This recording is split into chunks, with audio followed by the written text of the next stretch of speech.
Estamos otra vez aquí en Museo Marte, donde estaremos reunidos nuevamente este octubre en el encuentro de jóvenes y niños talentos en el piano. En esta ocasión, Piotr, estoy aquí contigo para hablar exactamente de todo lo que tú nos vas a enseñar. Hablemos esta vez de Chopin. Dime tú, ¿por qué Chopin? Explica a los estudiantes por qué tenemos que aprender tanto de este compositor que amamos, Frédéric Chopin. Hola Cintia, es un placer otra vez estar aquí contigo en nuestro programa. Y como ya has mencionado, hoy vamos a hablar de un personaje muy destacado en el tema de la metodología, que es Frédéric Chopin. Pero antes de entrar un poco más en detalle sobre lo que Chopin decía sobre la metodología, me gustaría resaltar tres aspectos que me parecen importantes. Mencionar por qué Chopin, por qué esta época. Como número uno, mencionaría el aspecto de que el ideal estético del sonido del instrumento ha cambiado ahora. Ya los pianos, en diferencia a los instrumentos que poseía Bach, Mozart, Haydn e incluso Beethoven, ya ahora los instrumentos cuentan con el pedal. Quiere decir que los compositores, tanto como Chopin, Liszt, Schumann, Mendelssohn, bueno, a partir de esta época, pues, todos comienzan a utilizar el pedal como punto de partida del sonido. Quiere decir que esto ya ahora es natural.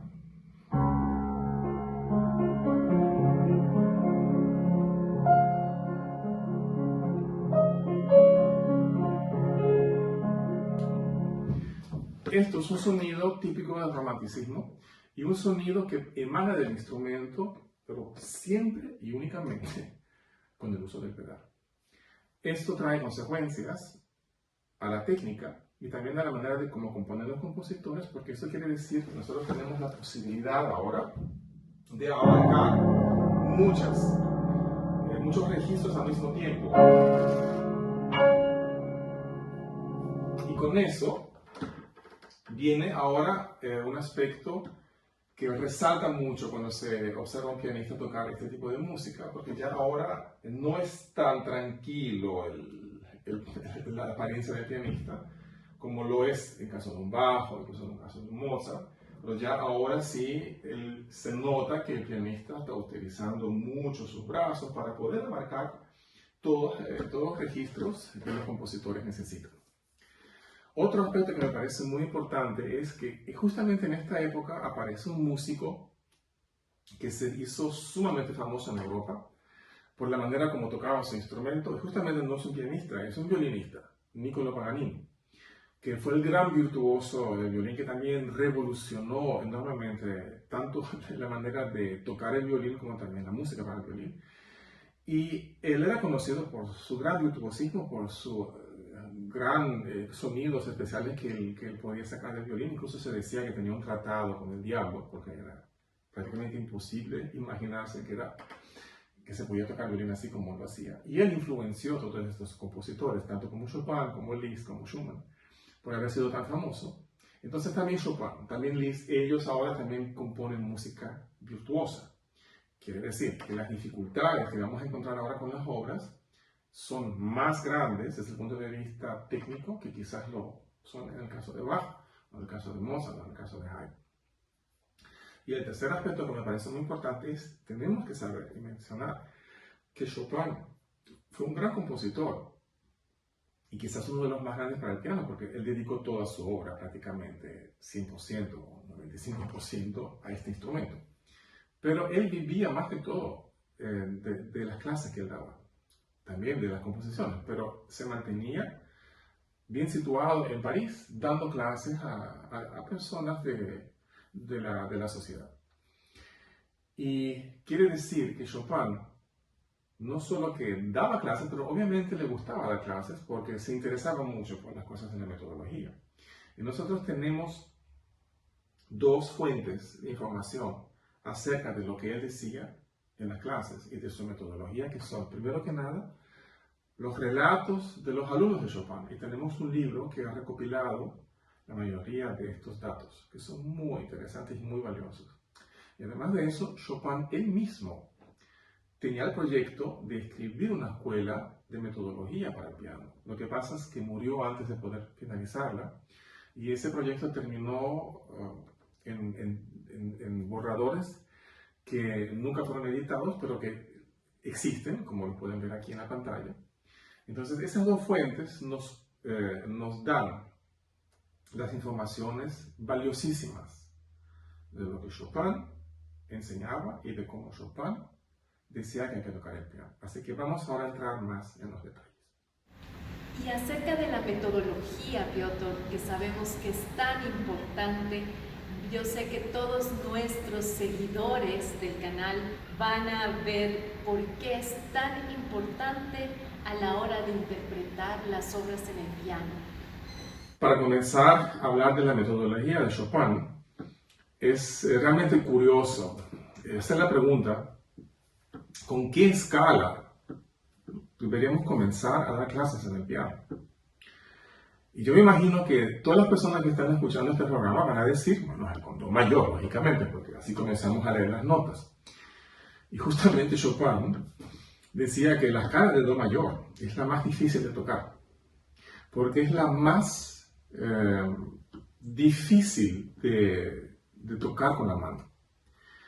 Ustedes se van a sorprender, pero Chopin comenzaba con sol bemol mayor, con esta escala.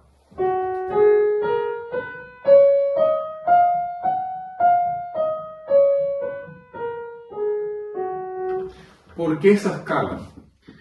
Y aquí viene la metodología de Chopin, el comienzo de sus clases, que él decía que los 3 dedos largos que tenemos, o sea, los pianistas llamamos 2, 3 y 4, ¿verdad? Que estos dedos son ideales para tocar las 3 teclas negras que tenemos aquí. Y los dedos pequeños, el quinto y el pulgar, tocan entonces las escalas, las teclas blancas adyacentes, que serían, dependiendo de la mano, esto o esto, ¿no? Entonces de ahí viene que Chopin comenzaba a dar clases así. ¿Por qué es importante esto? Porque él nos va a demostrar una cosa, que la posición de la mano es muy importante, o era muy importante para Chopin. Y él quería que la mano fuese lo más natural posible en el momento de tocar el piano. Y esa posición de las 3 teclas negras, o la escala en sol menor mayor, proporcionan desde un comienzo una adaptación muy natural de la mano al teclado. Y Chopin decía que la metodología debería ser, a medida que el estudiante avanza, le vamos quitando teclas negras. O sea que ya, por ejemplo, tocar una escala en la bemol mayor o mi mayor ya es como un comienzo para acercarnos a la más difícil, que va a ser do mayor. Porque esta escala ya necesita una posición de la mano especial para el piano y no tan natural como es el momento que tocamos esto aquí. Piotr, estoy segura que todos nuestros seguidores están deseosos de volver a ver la escuela. Si puedes llevarnos nuevamente para poder ver las instalaciones, ver las salas, puedan ver ahí cómo los estudiantes realizan las clases. Realmente sería lindísimo poder volver a estar ahí en imágenes. Y bueno, para continuar con el programa, me gustaría saber de qué otros compositores de la época romántica tú nos puedes hablar, Piotr. El próximo programa los voy a volver a llevar a la Academia de Música en Detmold.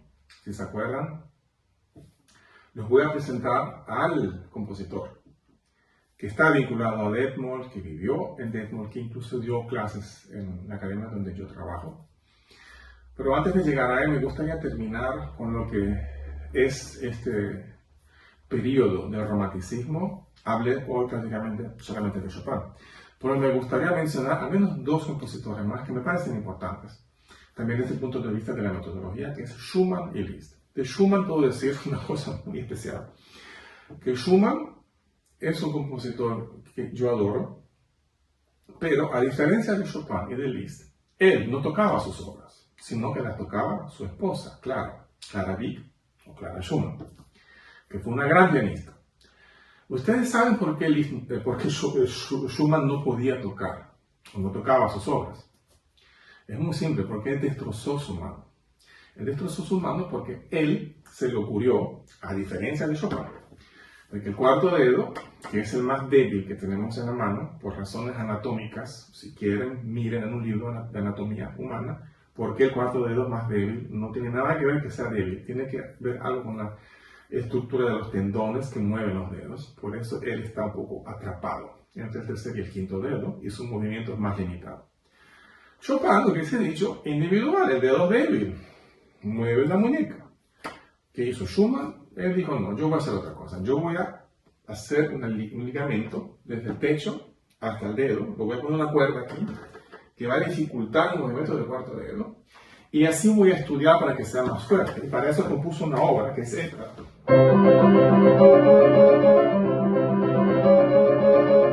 que es la tocata, donde el quinto y el cuarto dedo tocan desde el comienzo hasta el final 10 páginas. Y el resultado de ese estudio fue que él destrozó la mano y no podía tocar más piano. Es un ejemplo de un mal entendimiento de la anatomía humana que me parece que hay que respetarla como músico. Me parece súper fantástico que la música sea algo que va mucho más allá de nosotros, que viene o que proviene de más allá. Pero la realidad de nosotros es que tenemos un cuerpo que tiene sus leyes, y esas leyes hay que respetarlas. Y por eso que el camino que dio Schumann es un mal ejemplo de la pianística. Y por eso que también recomiendo a todos fijarse bien qué es lo que hacemos y cómo se siente nuestro organismo en el momento de tocar el piano. Nunca debe doler, nunca debe sentirse difícil, nunca debe causarnos gran cansamiento o cansancio. Y la otra persona que quería mencionar es Liszt. Liszt fue un gran pianista, mucho más famoso que Chopin. Chopin no podía dar muchos conciertos por el estado de su salud. Él estuvo enfermo toda su vida. Y creo que también Chopin no era una persona que le gustaba mucho estar en un escenario grande. Él le gustaba más estar en sociedad, tocar conciertos en salones. Ahora Liszt sí era el ejemplo del gran pianista, un gran virtuoso. Y nosotros tenemos algunas informaciones de Liszt, de lo que él decía al momento de tocar, y quiero mencionar 2 o 3 cosas que él decía. Liszt no era un gran amante de dar clases como Chopin. Él daba clases, pero según lo que sabemos de sus alumnos, a él no le gustaba mucho meterse en las cosas de la metodología. A él le gustaba más como hacer música con los alumnos y esperaba que los alumnos ya estuviesen muy bien preparados. Y los que no estaban bien preparados los enviaba a otros maestros. Pero hay cosas que decía Liszt que me fascinan. Una de las cosas que decía Liszt a los alumnos es que le decía, cuando tocaba el piano, no mires hacia abajo, sé superior cuando tocas, mira hacia allá. O sea, quiere decir que Liszt habrá dado cuenta de que algo pasa en el momento que tocamos y hacemos esto. Bajar la cabeza, anteversión hacia el piano, y él se dio cuenta de que sonaba mejor y era más fácil teniendo la postura hacia allá. Recuérdense de la foto de Chopin. Esa postura. Entonces Liszt decía, sé superior al teclado, mira hacia allá y no mires hacia el teclado cuando puedas. No es una obligación, no es una prohibición de no ver lo que se toca con los ojos. Pero sí es una enseñanza que nos dice, ten cuidado con lo que haces con la postura.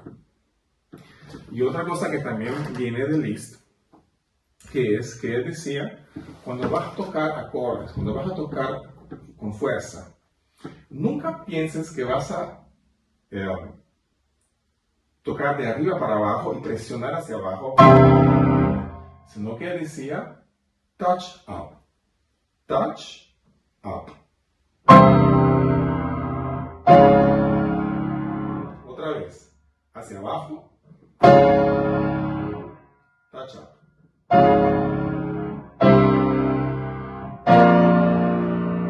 No tiene que ver con la intensidad del sonido. Puede ser más intenso, puede ser más fuerte, porque la fuerza proviene de atrás. Pero quiere decir que Liz se da cuenta de que el uso del brazo y el pensar de que tocamos hacia adelante y hacia arriba producía un sonido mucho más bonito. Es tan provechoso todo esto que tú nos enseñas, que tú nos das aquí de herramientas a los maestros y a los estudiantes, realmente es invaluable, invaluable. ¿Algo más que quieras explicar a nuestros estudiantes de esto de la técnica, lo que vamos a vivir en este segundo encuentro de pianistas bajo tu dirección con la pedagogía que nos vas a traer? Otra cosa que me parece muy sorprendente de lo que decía Chopin es acerca de los dedos. También me imagino que si preguntásemos ahora a los oyentes, ¿de qué se trata tocar piano? O sea, ¿cuál es una de las hazañas que hay que lograr? Me imagino que todos dirían, sí, lógicamente es importante que los dedos funcionen de una manera pareja. O sea, que uno no note diferencias entre los dedos. Quiere decir, como quizás está escrito en algunas escuelas de Czerny o de Kula, o sea, para que los dedos funcionen igualmente. Chopin decía todo lo contrario. Chopin decía que los dedos son cada uno individual y hay que resaltar la individualidad de los dedos. Con eso no quería decir que en el momento de tocar una escala que no sea pareja, con eso solamente quiere decir que lo que hay que desarrollar es la individualidad de cada dedo y no tratar de hacerlos trabajar igual, porque no son iguales. Y aquí viene algo que me parece muy importante. Nosotros también sabemos que Chopin, cuando comenzaba con una clase desde el comienzo, metodológicamente, él comenzaba en la posición que enseñaba antes, pero también parece, de lo que sabemos de los alumnos, que él prefería un portato a un legato. O sea que probablemente esto hubiese sido el comienzo metodológico de Chopin. ¿Por qué en portato? Porque justamente en portato se desarrolla esta posición que es muy agradable para la mano, pero al mismo tiempo la individualidad de cada dedo. Porque cada persona que va a hacer esto se va a dar cuenta que en el momento que toco, llego al cuarto y al quinto dedo, para que yo me sienta bien y para que el dedo tenga un buen soporte, pueda soportarse en el teclado, tenga un buen agarre, como ustedes lo quieran llamar. La mano tendrá que hacer un poco este movimiento de la muñeca. Quiere decir, podemos comenzar aquí, mi, fa, sol, pero cuando llegamos al la y al si o al do, dependiendo de lo que toquen, no debemos quedar así, sino que justamente tenemos que hacer este movimiento de adaptación para que el dedo cuarto y el dedo quinto, que son más débiles individualmente son más débiles que los otros, se puedan estabilizar mejor y así, a pesar de su individualidad, lograr un sonido parejo a los otros. Por eso,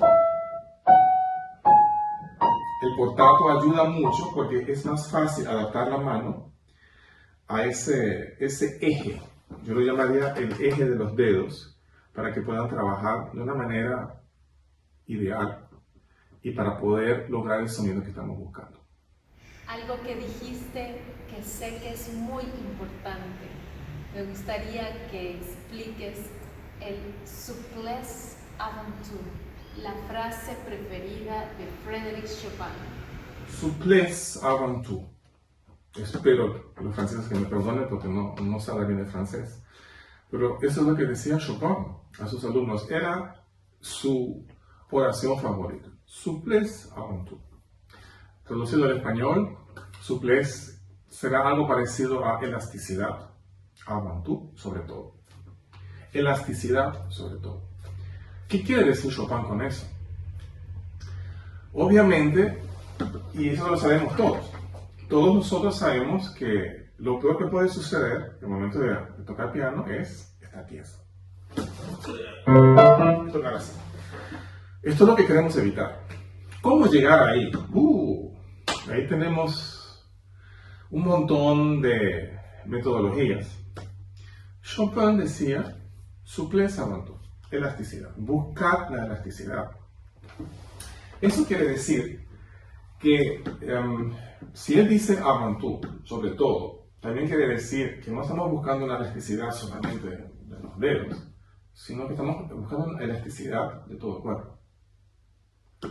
Quiere decir que entran en este momento aspectos que normalmente no se mencionan mucho, pero que tienen mucho que ver con la pianística, que es cómo estoy sentado, cuál es la distancia del piano, cuál es la altura.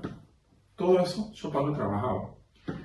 Y cómo manejo yo todo el aparato de tocar piano, porque como les conté, ya en esta música estamos abarcando muchos registros. Quiere decir que para que los dedos puedan tocar las teclas que son necesarias, tenemos que usar libremente nuestros brazos. Si tomamos en cuenta eso de la elasticidad, quiere decir que Chopin le era muy importante encontrar un modo de tocar piano de manera que todo esto, todo el aparato sea elástico. Elástico quiere decir que se puede mover en todas direcciones. Un buen ejemplo es para los maestros que tienen alumnos y quieren enseñarles algo de la elasticidad, tomando en cuenta de cosas que todavía voy a mencionar en un próximo programa, que tienen que ver ya con la manera de sentarse, todos esos aspectos muy importantes. Pero si ponemos el tercer dedo, por ejemplo, en estas dos teclas, pueden ser cualquiera, cerrar los ojos y decirle al alumno que intente mover la muñeca para abajo, para arriba, hacia adentro, hacia afuera, que la mueva haciendo círculos, ¿no? Y esto es lo que se puede llamar la búsqueda de la elasticidad. Y por ejemplo, esto es algo que es indispensable en el momento de tocar una obra así.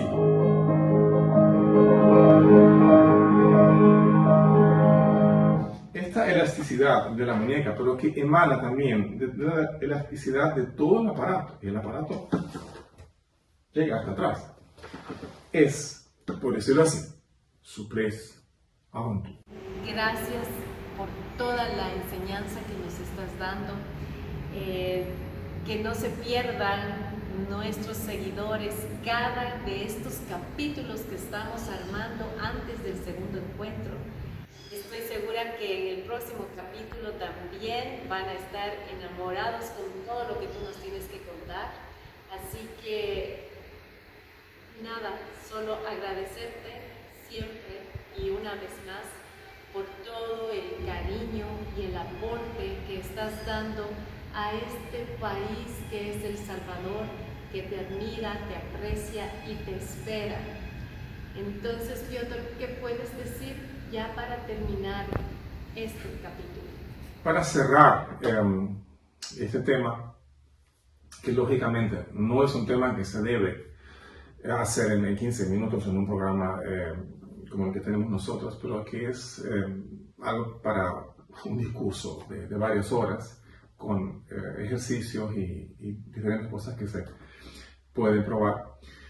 Pero sí quiero terminar el programa con una de las, para mí, más importantes indicaciones de Chopin, porque es una que está probablemente en contra de las teorías más comunes y más populares en la pianística. Y llega después, hablaré de eso en un programa más adelante, pero todos conocen o han oído hablar del famoso peso. el peso de la mano, el peso del brazo, el peso de no sé qué, para tocar el piano. ¿Qué decía Chopin acerca de esto? Es muy simple, sin peso. Sin peso. Él nunca utilizaba peso de brazo, ni mencionaba esto en el momento de tocar clases. Hacía todo lo contrario.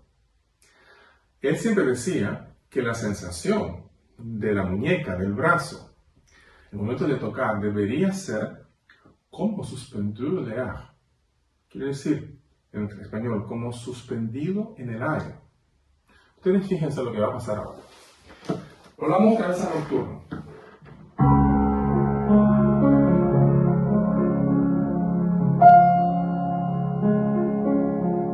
¿Vieron ese sonido?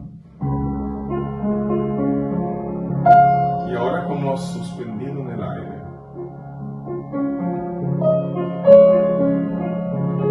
Como suspendido en el aire.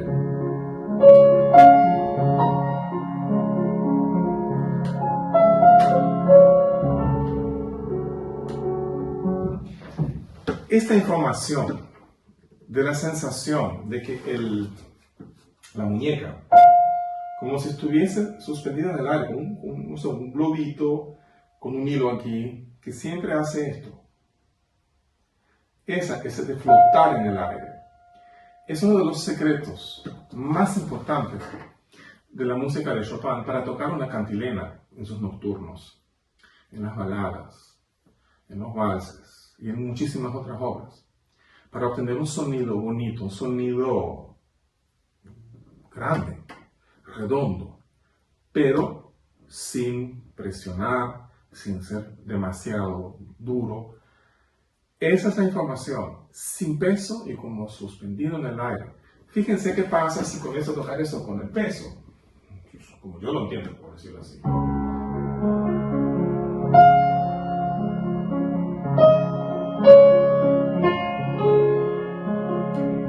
Eso no es el ideal ni del sonido ni de la estética Chopin. A mí me parece que esa información de que Chopin buscaba la elasticidad, buscaba la individualidad de los dedos, buscaba la naturaleza de la posición de la mano y buscaba un tocar sin peso, o sea, flotando sobre el teclado. Son como las ideas básicas de lo que me parece importante mencionar en este programa, y proviene de Chopin. No estoy inventando nada. Eso es lo que dijo Chopin, lo dijeron sus discípulos y está escrito en esos libros. Y para cerrar el tema de Chopin, me gustaría que vean la única foto que existe de Chopin, que es la que están viendo ahora en la pantalla. Esa foto fue tomada en el año 1849, si no me equivoco, en octubre o en septiembre de 1849. Chopin muere pocos meses después. Cuando se tomó esa foto, Chopin estaba mal. Chopin estaba enfermo. Chopin probablemente tenía ya el presentimiento de que su vida estaba acabando. Ustedes fíjense cómo está él sentado hoy. Fíjense en la postura. Fíjense en cómo él sostiene su cabeza, flotando. Fíjense cómo mantiene su brazo, con ligereza, con elasticidad, y está a punto de morir. Él nos está dando ahí un detalle de lo que para él es no solamente el tocar el tema, sino cómo ha de ser un ser humano. Y esa foto para mí es el más grande testimonio de lo que Chopin buscaba a través de su metodología. Bueno, muchas gracias. Gracias a todos ustedes por estar aquí, por compartir este momento en pasión por el piano. Y nos vemos en octubre, el encuentro aquí nuevamente en Museo Marta. No te pierdas el próximo capítulo con el maestro Piotr Oskowski.